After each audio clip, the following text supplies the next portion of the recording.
네, 안녕하세요. 안녕하세요. 반갑습니다. 저는 지금 천문학을 연구를 하고 있는데 오늘 이 시간 동안 이 우주와 관련돼서 여러분들께 아주 자세한 이야기를 조금 들려드리려고 합니다. 여러분들, 제가 간단한 질문과 함께 출발해 보려고 하는데요. 우주는 유한할까요? 무한할까요? 유한하다, 무한하다. 생각보다 굉장히 팽팽한 것 같은데요. 오늘 그 질문의 답을 한번 찾아보도록 하겠습니다. 여러분들 아마 사과하면 가장 먼저 떠오르는 과학자로 뉴턴이 있을 겁니다. 뉴턴은 사과가 떨어지는 걸 보고 이것은 중력 때문일 거다라고 중력을 발견하게 되죠.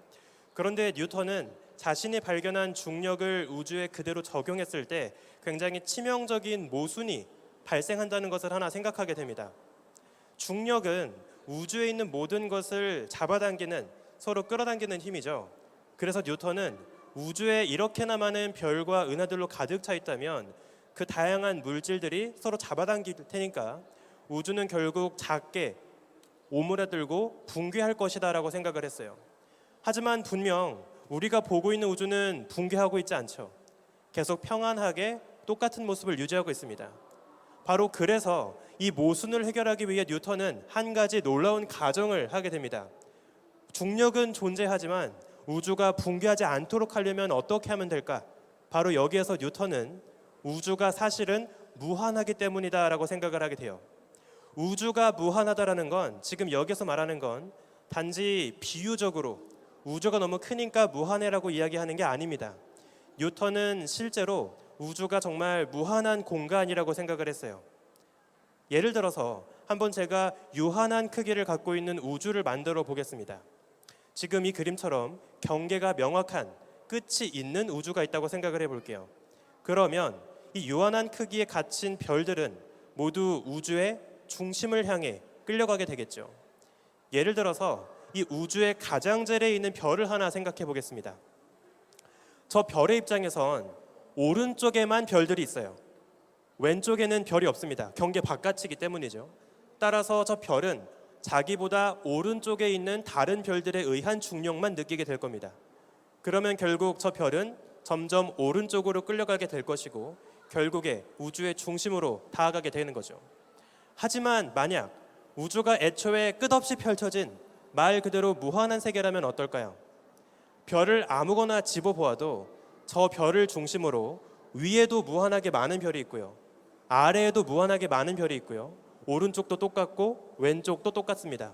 즉 사방에 자기를 잡아당기고 있는 무한하게 많은 별들이 있는 거예요. 즉 모든 방향에서 똑같이 무한하게 강한 중력이 나를 끌어당기고 있는 거죠. 따라서 어떤 별을 집더라도 우주에 있는 그 어떤 별도 특정한 방향으로 끌려가지 않게 되는 겁니다.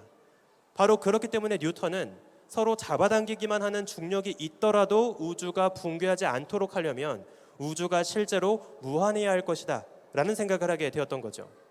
여기까지 보면 뉴턴의 해답은 꽤 그럴듯해 보입니다.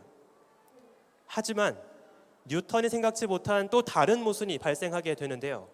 독일의 천문학자 하인리 올베르스는 우주가 무한하다면 우주가 지금 우리가 보고 있는 것처럼 깜깜할 수 없다. 사실 우주가 눈부시게 밝게 빛나고 있어야 한다라고 하는 새로운 모순을 발견하게 됩니다. 그리고 놀랍게도 이 간단해 보이는 질문의 답을 찾아낸 것이 바로 빅뱅 이론이었죠. 300년, 400년이 지난 뒤에서야 우리는 저 비밀을 드디어 이해할 수 있게 된 겁니다. 자, 그러면 올베르스는 대체 왜 우주가 무한하다면 밝게 빛나야 한다고 생각을 했는지 올베르스의 머릿속으로 한번 들어가 볼게요. 간단하게 한번 수학적으로 비교를 해보겠습니다. 우주에 있는 모든 별들이 얼추 비슷한 평균적인 밝기를 갖고 있다고 생각을 해볼게요. 별들은 거리가 멀어지면 멀어질수록 더 먼 곳까지 빛을 퍼뜨립니다. 따라서 먼 곳의 별을 보면 더 어둡게 보이죠. 별빛이 거리에 따라 어두워지는 효과는 거리 제곱의 반비례해서 어두워집니다. 거리가 2배 멀어지면 4배 어두워지고요. 거리가 3배 멀어지면 9배 어두워집니다. 이처럼 간단하게 생각하면 각 별의 거리가 멀어짐에 따라 거리 제곱의 반비례해서 밝기가 어두워진다고 볼 수 있겠죠. 그런데 또 다른 효과가 있습니다. 우리가 더 먼 거리에 떨어진 우주를 보게 되면 더 넓은 부피까지 보게 되는 거죠. 그러면 더 먼 곳을 보면 볼수록 같은 시야 안에 들어오는 별의 개수가 늘어납니다. 거리에 따라 얼마나 많은 별을 보게 될지 간단하게 생각해 보면, 거리가 넓어지면 그 넓은 거리를 반경으로 하는 구 껍질, 구 각에 들어오는 별을 보는 거죠. 이 구의 면적은 거리 제곱에 비례해서 넓어집니다. 따라서 또 다르게 생각을 해보면, 더 먼 거리의 우주를 보면 볼수록 거리 제곱에 비례해서 시야에 들어오는 별의 개수가 늘어나는 거예요. 그래서 간단하게 두 가지 효과를 잘 버무려 보면, 개개의 별이 거리가 멀어짐에 따라 거리 제곱에 반비례해서 어두워지는 효과가 있고요. 더 먼 거리까지 보게 되면 거리 제곱에 비례해서 시야에 들어오는 별의 개수가 늘어나는 효과가 있습니다. 그리고 정확하게 두 효과는 상쇄되죠. 따라서 올베르스는 이런 결론에 다다르게 되는 거예요. 가까운 거리에서 빛나고 있는 별들의 밝기의 총합과 먼 거리에 떨어진 어둡게 보이는 별들의 밝기의 총합은 얼추 비슷해야 한다. 그렇다면 멀든 가깝든 결국에 모든 별의 밝기를 합해서 보게 될 테니까 우주는 눈부시게 밝게 빛나고 있어야 한다라고 생각을 했던 거죠. 제가 지금은 수학을 썼지만 조금 더 간단하게 이번엔 정성적으로 수학을 쓰지 않고 한번 표현을 해보겠습니다. 여러분들이 예를 들어서 나무가 울창하게 가득한 숲에 갇혀 있다고 생각을 해볼게요. 가까운 거리에 떨어진 나무 기둥은 거리가 가까우니까 두껍게 보입니다. 하지만 거리가 가까운 나무 기둥은 개수가 적겠죠. 우리가 먼 거리에 떨어진 나무 기둥을 보면 나무 기둥 하나하나는 가늘게 보일 겁니다. 하지만 먼 거리에서 보이는 나무의 수는 더 많겠죠. 무한하게 넓은 숲 속에 고르게 나무가 가득 차 있다면 우린 어느 방향에 시선을 돌리건 결국에 눈이 바라보는 방향을 쭉 따라가면 가깝든 멀든 나무 기둥에 부딪힐 수밖에 없을 겁니다. 우린 어느 방향을 보건 나무의 벽을 볼 수밖에 없는 거죠.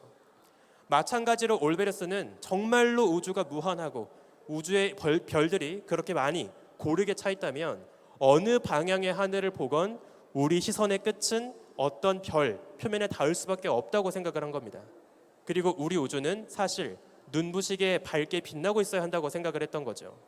이렇게 생각할 수밖에 없었던 중요한 이유가 있었습니다. 옛날 사람들은 우주가 하염없이 먼 무한의 과거부터 원래 지금의 모습으로 쭉 있었다고 생각을 했어요. 즉, 이 당시까지만 해도 우주의 나이가 몇 살입니까? 라고 묻는 질문 자체는 의미가 없는 거죠. 원래 우주는 그냥 하염없이 마이너스 무한대 때부터 존재했고 앞으로도 영원히 존재하는 정적인 세계라고 생각을 했기 때문입니다. 그리고 바로 여기에서 문제가 벌어지는 거죠. 우주가 정말 마이너스 무한년부터 존재했다면, 원래 그냥 하염없이 존재했던 세계라면 우리가 바라보는 먼 별빛은 거리에 상관없이 다 볼 수 있어야 돼요. 우리가 사실 보고 있는 별빛은 먼 거리를 날아오는 빛의 속도로 먼 거리를 날아오는데 걸리는 시간만큼의 과거를 보는 거죠. 1광년 거리의 별을 보면 1년 전의 별을 보는 거고요. 10광년 거리의 별을 보면 10년 전의 별을 보는 겁니다. 만약에 정말 우주가 무한하고 무한한 세월 동안 우주가 살아왔다면 설령 무한광년 거리에 떨어진 별을 보더라도 우린 무한년을 날아온 별빛을 볼 수 있어야 하는 거예요. 그렇기 때문에 정말 우주가 무한한 크기를 갖고 있고 무한한 세월 동안 존재한 것이 맞다면 우리는 거리에 상관없이 모든 별을 동시에 별빛을 보게 되는 거죠. 바로 그렇기 때문에 올베르스는 우주가 지금처럼 깜깜한 것은 말이 안 된다라고 이야기를 했던 겁니다. 바로 그것이 올베르스가 이야기했던 올베르스 역설, 올베르스의 파라독스라고 부르는 거죠. 그렇다면 현대 빅뱅 우주론은 이 당황스러운 모순을 어떻게 설명을 하고 있을까요? 빅뱅 우주론이 우리에게 이야기해주는 가장 중요한 사실은 우주가 사실 무한한 과거부터 존재한 게 아니었다는 겁니다. 굉장히 먼 과거이기는 하지만 마이너스 무한대 때부터 있던 게 아니라는 거예요. 지금으로부터 138억 년 전이라고 하는 명확한 시점이란 게 존재하기는 한다는 겁니다. 이것이 바로 빅뱅이 이야기해주는 가장 중요한 사실이죠.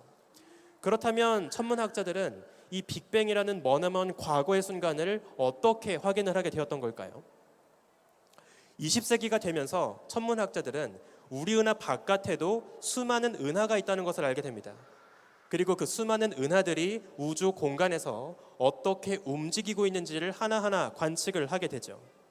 그리고 각각의 은하들이 우주 공간에 가만히 고정된 것이 아니라 굉장히 빠르게 움직이고 있다는 것을 발견하게 됩니다. 천문학자들이 은하의 속도를 잴 때 사용하는 가장 간단한 원리가 있는데요. 여러분들 한번 잠깐 기억을 떠올려 볼게요. 길에 서 있을 때 멀리서 앰뷸런스가 지나갑니다. 앰뷸런스가 사이렌을 울리면서 지나간다고 했을 때 소리를 잘 들어보시면 이용 이용 이용 이용 이용 이용 이용 이용 이렇게 들릴 거예요. 분명히 사이렌 소리는 똑같이 나오고 있을 겁니다. 그런데 사이렌 소리가 나한테 다가올 때는 파장이 짧은 소리가 들리고요. 멀리 도망갈 때는 이용 이용 이렇게 늘어진 소리가 들립니다. 그 이유가 뭐냐면 분명 사이렌 자체의 파장은 똑같지만 앰뷸런스가 다가오고 있을 때는 앰뷸런스가 다가오면서 다음 파장을 내보내고 또 다가오면서 다음 파장을 내보내고 하다 보니까 파장 사이 간격이 줄어드는 거예요. 그래서 제가 듣기에, 여러분들이 듣기에 파장의 소리의 파장이 짧아지는 거죠. 반대로 나에게서 멀리 도망가고 있을 때 소리를 내보내게 되면 앰뷸런스가 멀리 도망가고 파장을 내보내고 또 도망가고 파장을 내보내고 하다 보니까 파장 사이 간격이 넓어지게 되는 겁니다. 이처럼 움직이는 녀석의 소리를 듣게 됐을 때 우리는 다가오고 있느냐 멀어지고 있느냐에 따라서 소리의 음색이 다르게 들리게 되는 거죠. 우리가 이러한 효과를 도플러 효과라고 부릅니다. 그리고 정확하게 똑같이 파장의 형태로 전달되는 빛도 이 도플러 효과에 적용을 받고 있어요. 그래서 우리가 만약에 어떤 별빛을 본다라고 하면 별이 우리에게 다가오고 있을 때에는 원래보다 파장이 줄어든 짧은 파장의 빛으로 보이게 되고요. 멀리 도망가고 있을 때에는 원래보다 파장이 길게 늘어난 붉은 긴 파장의 빛을 보게 되는 겁니다. 그래서 천문학자들은 실제로 우주에서 보이는 별과 은하들을 관측했을 때 원래의 파장으로 보이면 쟤는 가만히 고정되어 있구나라고 알 수 있고요. 실제 파장보다 더 푸른 쪽으로 치우친 짧은 빛으로 보이게 되면 파장이 짧은 빛으로 보이게 되면 아주 빠른 속도로 우리를 향해 다가오겠구나를 알 수 있습니다. 반대로 별빛의 파장이 원래보다 더 긴 붉은 빛의 파장으로 보인다면 지금 지구에서 멀리 도망가고 있구나 이런 것을 알 수 있게 되는 거죠. 이를 통해 20세기 천문학자들은 우주에 보이는 다양한 은하들이 고정된 것이 아니라 빠르게 움직이고 있다는 사실을 알게 됩니다. 이것을 처음 발견했던 천문학자가 바로 슬라이퍼라고 하는 천문학자인데요.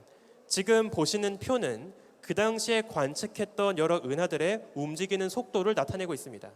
근데 잘 보시면 마이너스 부호가 맞나요? 플러스 부호가 맞나요? 플러스가 더 많아요.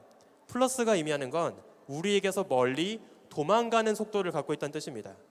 즉 하늘에서 보이는 은하들 대부분은 우리에게서 멀리 도망가는 쪽으로 후퇴한다는 것을 보여주는 거죠. 이런 놀라운 발견을 통해 천문학자들은 왜 우리 주변의 은하들이 멀리 도망가고 있을까? 우리 은하가 뭘 잘못이라도 했나? 대체 왜 우리를 중심에 두고 다 멀리 도망가고 있을까? 이런 고민을 하게 됩니다. 그리고 놀랍게도 우주가 사실은 일관되게 팽창하고 있기 때문이다라고 하는 것을 알게 되는 거죠. 그리고 그것을 입증했던 천문학자가 바로 우리가 잘 알고 있는 허블 우주망원경의 주인공 에드윈 허블입니다. 지금 보여드리는 저 그림은 실제 허블의 역사적인 논문에 들어간 이미지를 제가 하나 갖고 온 건데요. 조금 복잡해 보이죠? 제가 간단하게 설명을 조금 더 드리겠습니다. 저 그림에서 왼쪽에 보이는 바코드 같은 그림은 당시 관측한 은하들의 스펙트럼을 보여주고 있습니다. 관측된 은하들의 빛의 파장이 얼마나 긴 쪽으로 치우쳤느냐를 지금 비교하고 있는 그래프예요. 오른쪽에 있는 동그란 이미지들은 실제 그냥 사진으로 관측한 은하들의 모습입니다. 그래서 잘 보시면 위쪽에 있는 은하가 더 크게 보이고 아래쪽의 은하가 작게 보일 거예요. 위쪽에 있는 은하일수록 거리가 가까이 놓인 은하이고요. 아래쪽에 있는 은하일수록 거리가 먼 은하입니다. 거리가 더 머니까 사진으로 찍으면 더 작게 보이는 거겠죠. 자, 이제 왼쪽에 바코드 같은 그림, 스펙트럼을 한번 잘 비교해 보겠습니다. 재밌게도 제가 화살표로 표시한 걸 잘 보시면 아래쪽의 은하로 갈수록 원래 거리가 먼 은하일수록 파장이 더 붉게 치우치고 있습니다. 파장이 훨씬 더 크게 큰 파장으로 치우치고 있다는 거죠. 즉 파장이 붉은 쪽, 더 긴 쪽으로 치우친다는 건 먼 쪽으로 도망간다는 거죠. 근데 그 정도가 더 심하다는 건 점점 더 빠르게 멀리 도망가고 있다는 겁니다. 이것을 간단한 그래프로 표현을 하면 이렇게 볼 수 있을 거예요. X축을 각 은하들까지의 거리, Y축을 각 은하가 도망가는 후퇴 속도로 하겠습니다. 그러면 놀랍게도 거리가 먼 은하일수록 더 빠른 속도로 멀어지고 있다는 걸 지금 보여주고 있는 거죠. 이것이 대체 무엇을 의미하는지 간단하게 한번 설명해 보기 위해서 제가 실제 수업 때 쓰는 간단한 장난감으로 조금 비교를 해보겠습니다. 자, 지금 제가 여기 고무줄로 만든 우주를 하나 갖고 왔는데요. 고무줄 우주 위에 은하를 제가 주렁주렁 3개를 달아왔습니다. 잘 보시면 지금 팽창하지 않았을 때의 우주가 이렇게 있고요. 이 고무줄 우주 자체를 팽창시켜 볼게요. 우리가 지금 살고 있는 은하를 여기 제 왼손에 있는 은하라고 생각을 하겠습니다. 그리고 옆에 바짝 붙어 있는 가까운 은하가 하나 있고요. 좀 더 멀찍이 떨어진 또 다른 은하가 있습니다. 자, 이제 잘 보시면 고무줄 우주를 팽창시켰을 때 각각의 은하가 멀어지는 속도가 어떻게 보일지를 한번 잘 비교해 보세요. 잘 보시면 원래 먼 은하가 더 빠르게 멀어집니다. 그리고 그 정도는 고무줄 자체가 균일하게 팽창하고 있기 때문에 그 거리에 비례해서 더 빠르게 도망가고 있는 거예요.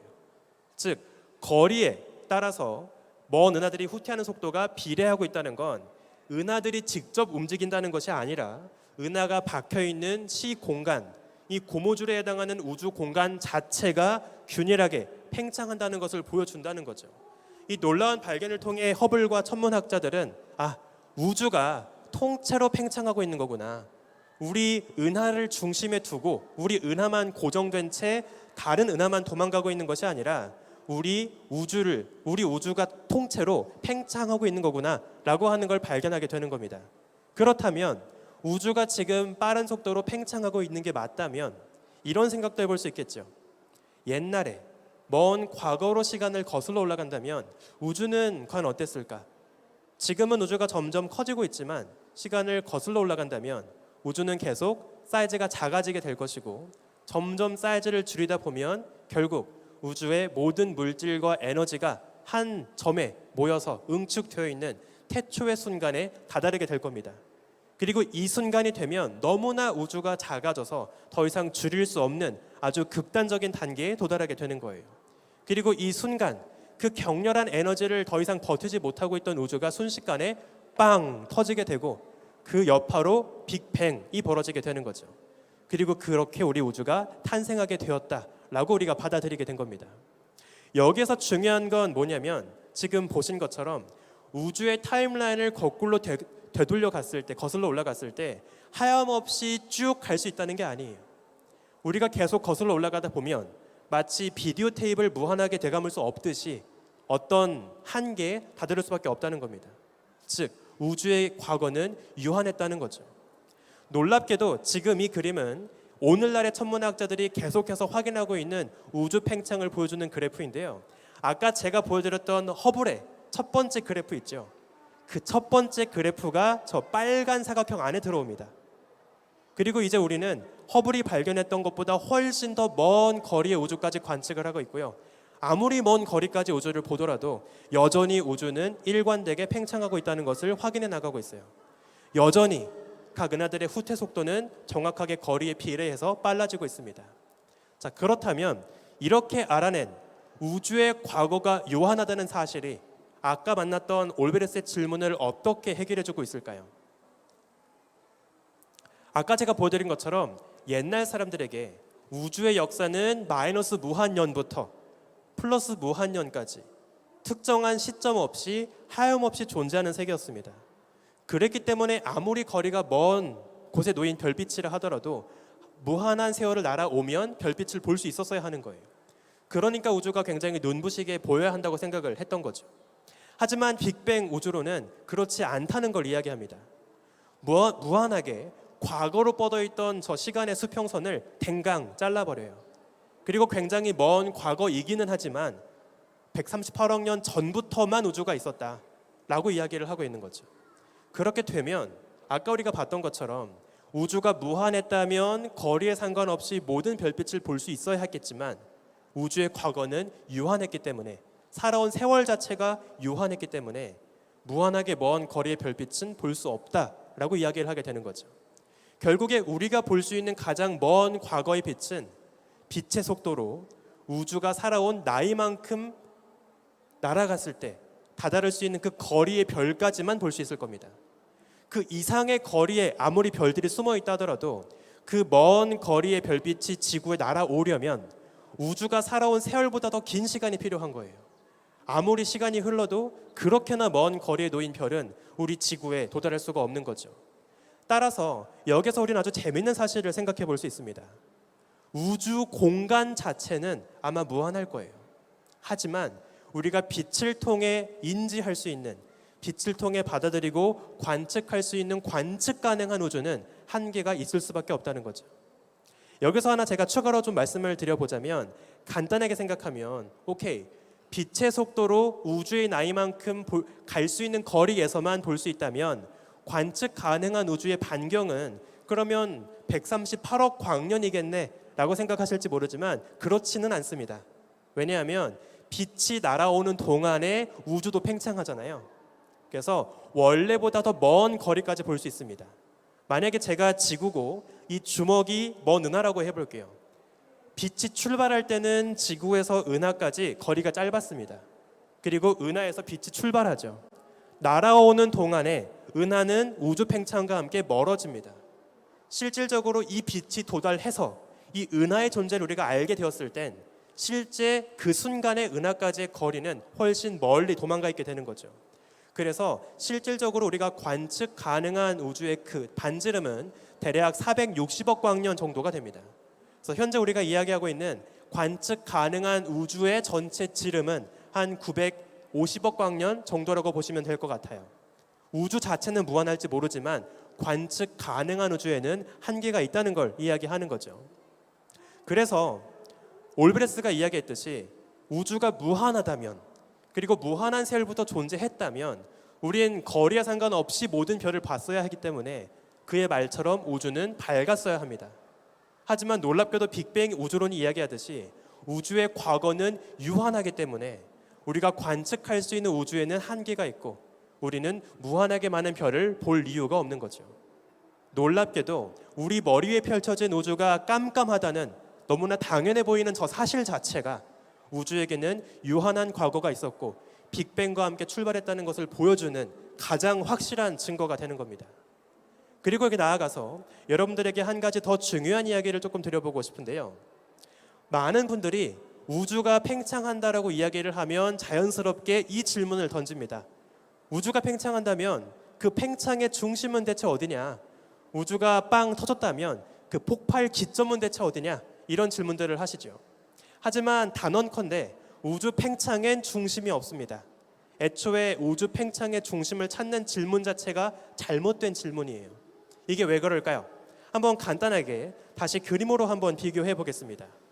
지금 팽창하기 전에 수평선 우주가 있고요. 팽창한 이후에 수평선 우주가 있습니다. 눈금 위에 올려진 은하들은 움직이지 않았죠. 단지 우주가 팽창하면서 눈금 사이 간격 자체가 넓어졌어요. 예를 들어서 우리가 두 번째 은하에 살고 있다고 생각을 하겠습니다. 그러면 두 번째 은하 입장에선 오른쪽과 왼쪽 은하들이 나를 중심으로, 나는 가만히 있고 쟤네들만 멀어지는 것처럼 보이겠죠. 그러면 난 뭐라고 주장할까요? 내가 우주의 중심이야 라고 이야기를 할 거예요. 그런데 이번엔 옆집 은하에 살고 있는 외계인의 입장을 생각해 볼까요? 저 외계인의 입장에선 자기가 살고 있는 은하가 안 움직이고 있어요. 그리고 주변에 다른 은하들만 멀어지고 있죠. 그리고 멀어지는 속도 역시 거리에 비례해서 빨라지고 있습니다. 그러면 첫 번째 은하는 또 뭐라고 주장할까요? 아닌데? 내가 중심인데? 라고 이야기를 하겠죠. 똑같이 세 번째 은하로 가볼까요?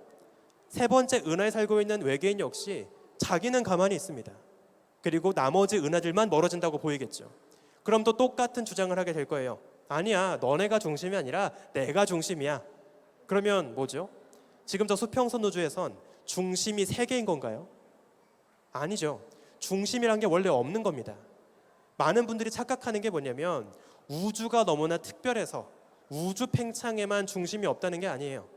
단순히 그냥 도형을 넓히고 줄이는 팽창과 수축이라는 수학적인 행위에는 원래 중심이 없습니다. 단지 그냥 비율만 늘리고 줄일 뿐인 거예요. 조금 더 제가 사실에 가깝게 조금 비교를 해볼게요.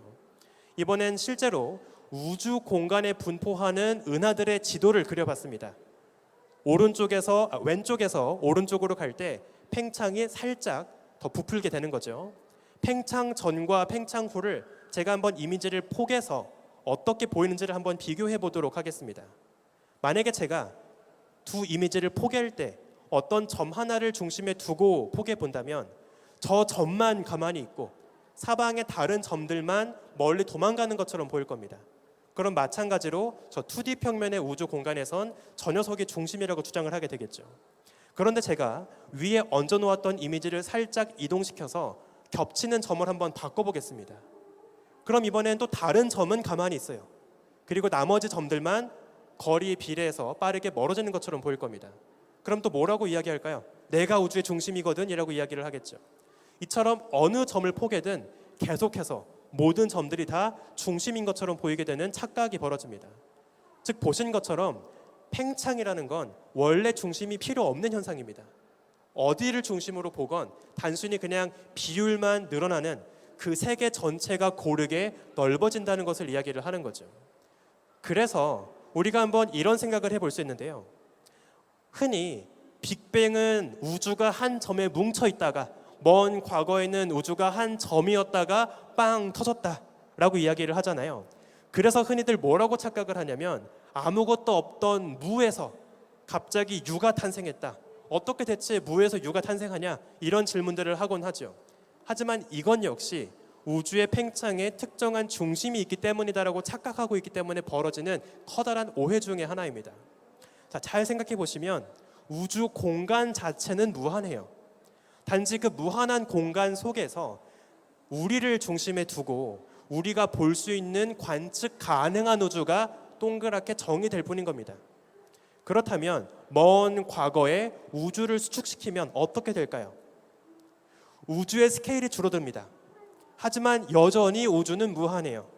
다만 크기가 작아지는 건 과거로 돌아갔기 때문에 저 당시에 우리가 볼 수 있었을 관측 가능한 우주의 크기가 줄어들 뿐입니다. 조금 더 과거로 가볼까요? 정말 높은 밀도로 우주가 뭉쳐서 관측 가능한 우주가 점이 되는 순간까지 가보겠습니다. 저렇게 되면 여전히 우주는 스케일만 줄어들었을 뿐 우주 자체의 크기는 무한합니다. 단지 태초의 순간이기 때문에 저 순간에 우리가 관측할 수 있는 관측 가능한 우주가 점이 되었을 뿐인 거예요. 여기서 여러분들이 너무나 잘 착각하시면 안 되는 게 뭐냐면 빅뱅의 순간으로 가면 우주가 점이 됩니다라고 할 때 그 점은 우주 자체가 점이라는 게 아니에요. 우리가 관측할 수 있는 그 당시에 관측 가능한 우주가 점이 된다는 걸 이야기를 하는 겁니다. 많은 분들이 빅뱅 순간 우주 자체가 통째로 점이었다고도 생각을 하지만 그게 아닙니다. 우주 자체는 무한한 세계였어요. 원래부터. 단지 변한 건 뭐냐면 팽창과 함께 밀도가 옅어졌을 뿐인 겁니다. 즉 간단하게 정리하면 빅뱅 순간 무에서 유가 탄생하는 것이 아니라 원래 유였던 우주가 또 다른 모습의 유로 팽창하고 있을 뿐인 거예요. 정리하자면 원래 무한에 가까운 높은 밀도로 뭉쳐있던 무한하게 커다란 우주가 팽창하면서 밀도가 옅어지고 여전히 무한한 우주가 된 겁니다. 즉 더 정확하게 표현하자면 우주 팽창과 함께 변한 건 우주의 지름이 넓어진 게 아니라 우주의 밀도가 옅어졌다. 팽창과 함께 아주 밀도가 높았던 우주가 성겨졌다라고 보시는 게 좋은 거죠. 바로 이것이 진짜 빅뱅 이론이 이야기하고 있는 더 중요한 의미라고 볼 수 있겠습니다. 이처럼 빅뱅 우주가 바로 우리가 살고 있는 우주 공간 자체가 팽창하고 있는 거다라고 하는 이 중요한 사실을 잘 기억에 담아 두신다면 이제 우리는 아주 아름다운 사실을 하나 받아들일 수 있게 될 거예요. 우리가 지금은 굉장히 멀찍이 떨어져 있지만 과거로 시간을 거슬러 올라간다면 우리 사이를 가르고 있는 시 공간 자체가 줄어들 것이고 여러분들과 저의 넓은 거리도 점점 가까워지겠죠. 만약에 제가 과거로 돌아가면서 쭉 우주가 어떻게 변하는지를 보게 된다면 저는 가만히 있고 멀찍이 떨어진 여러분들이 저를 향해 다가오고 있는 것처럼 보이게 될 겁니다. 그걸 다시 시간을 재생시킨다고 하면 저는 여기 그대로 가만히 있고 저를 중심으로 사방의 우주가 넓어진다고 보이게 되겠죠. 마찬가지로 여러분들이 앉아있는 각 자리에서도 똑같이 시간을 거슬러 올라갔다가 다시 재생시킨다고 하면 여러분들이 앉아있는 각각의 자리를 중심으로 사방의 우주가 펼쳐지는 그러한 모습을 보게 될 겁니다. 즉 애초에 우리가 살고 있는 시공간 자체가 높은 밀도로 뭉쳐 있다가 그것 자체가 팽창하면서 지금의 거대한 세계가 된 것이기 때문에 결국 따지고 보면 빅뱅이 벌어진 그 지점은 여기도 될 수 있고 여기도 될 수 있고 제가 서 있는 자리도 될 수 있고 여러분들이 각자 앉아있는 모든 자리도 가능하게 되는 거죠. 즉 우리가 그토록 찾고 싶었던 빅뱅의 원점, 우주 탄생에 벌어진 그 첫 번째 포인트가 어디인가라는 그 질문에 대해서 빅뱅 우주론은 멀리 찾을 필요가 없다. 이미 당신이 서 있는 바로 그 자리가 빅뱅이 벌어진 첫 번째 포인트였다라고 할 수 있게 되는 겁니다. 왜냐하면 그 우주가 통째로 팽창하면서 이 거대한 세계가 된 것이기 때문이죠.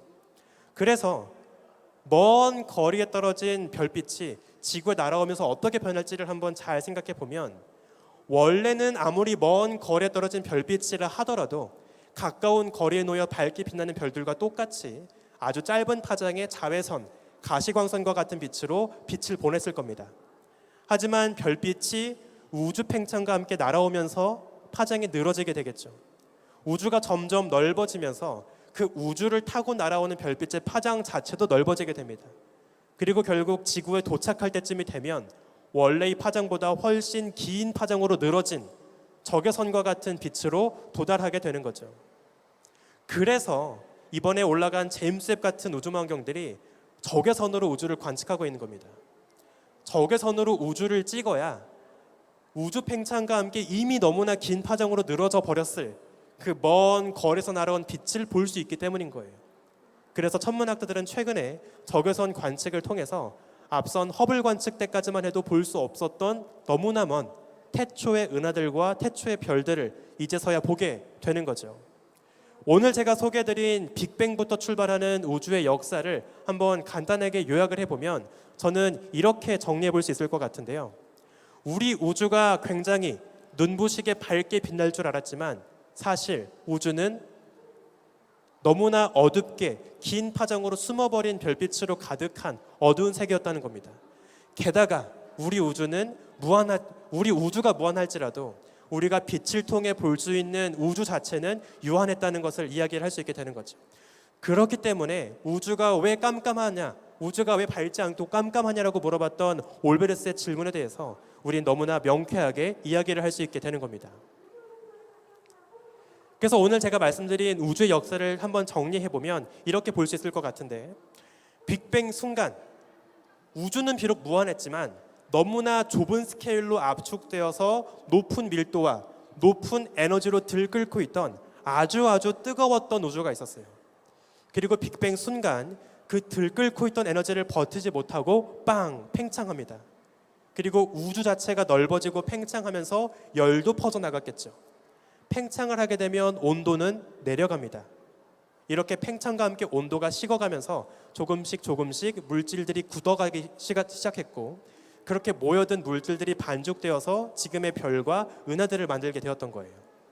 그래서 전 한번 이런 생각을 해보았는데요. 만약에 지금 우리가 살고 있는 우주를 봄, 여름, 가을, 겨울 4계절 중에 하나로 부를 수 있다면 아마 가을이 제일 적당하지 않을까 싶었습니다.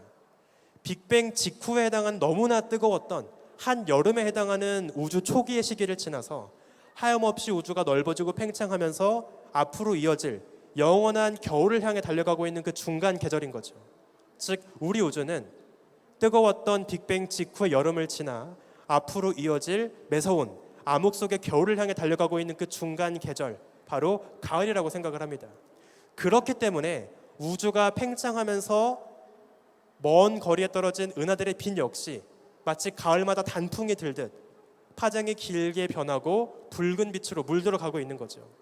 어쩌면 저는 우주 팽창과 함께 붉은 빛으로 물들어가고 있는 은하들의 빛이 바로 가을을 만끽하고 있는 우주에서 단풍이 드는 모습이 아닐까, 이런 생각이 들기도 합니다.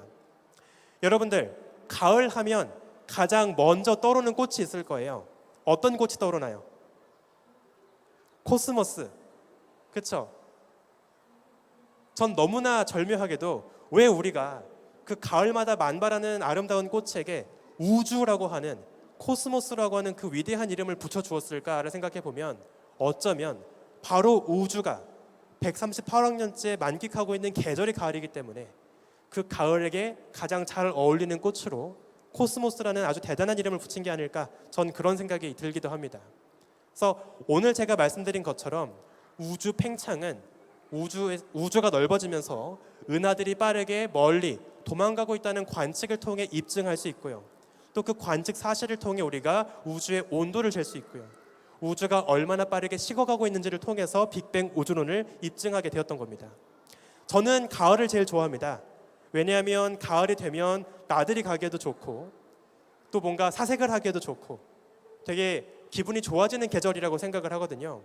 어쩌면 우리 우주가 지금 딱 가을에 해당하는 계절을 보내고 있기 때문에 우주에서 나들이에 해당하는 우주 탐사를 하기에도 최적의 시기라고 볼 수 있고요. 또 우주에서의 사색에 해당하는 천문학적 고민을 하기에도 가장 좋은 계절이 아닐까 생각이 들어요. 만약에 아주 먼 미래가 돼서 우주가 더 넓어지게 된다면, 우주가 더 팽창하게 된다면 우리의 먼 후손들은 지금에 비해서 천문학을 연구하기에 더 좋지 않을지도 모릅니다. 왜냐하면 우주가 너무 넓어지면 이제 주변에 별들이 없을 거 아니에요. 그렇죠? 그러면 우주 자체가 암흑 속으로 숨어버리게 될 거고, 하늘을 봐도 더 이상 가까운 별이건 은하건 아무것도 없는 하늘이 펼쳐지게 될 겁니다. 어쩌면 딱 우리가 지금 우주를 보고 있다는 건, 만약 우리가 오늘 밤 하늘을 신경 쓰지 않고 우주를 보지 않는다면 오늘 이 순간이 아니고선 볼 수 없었을 우주 끄트머리에 걸친 별을 못 보고 지나치게 된다는 거죠. 그래서 전 이 우주가 팽창하고 있고 계속해서 우주가 하염없이 어두워지고 있다는 이 너무나 아름다운 이 우주의 사실 자체가 왜 우리가 매일매일 하루도 쉬지 않고 우주를 관측하며 살아야 하는지를 이야기해주는 가장 아름답고 가장 확실한 증거가 될 수 있다고 생각을 합니다. 그래서 여러분들도 비록 직업 천문학자가 아니라 하더라도 가끔씩 날씨가 좋으면 한번 밤하늘을 올려다보세요. 그리고 우주를 보시면서 지금 내가 오늘이 아니고선 볼 수 없었을 힘이 흐릿한 별빛을 내가 보고 있구나. 이렇게 멀리 도망가고 있는 저 아름다운 별빛을 내가 지금 버리지 않고 담아 보고 있구나. 이렇게 느끼신다면 우주가 더 아름답고 애틋하게 다가오지 않을까 생각을 합니다. 그래서 일단 오늘 제가 준비한 빅뱅 우주론의 아주 짧은 요약 강의는 여기서 마무리를 하고요. 혹시 질문이 있으시다면 답변 드리고 끝내도록 하겠습니다. 감사합니다.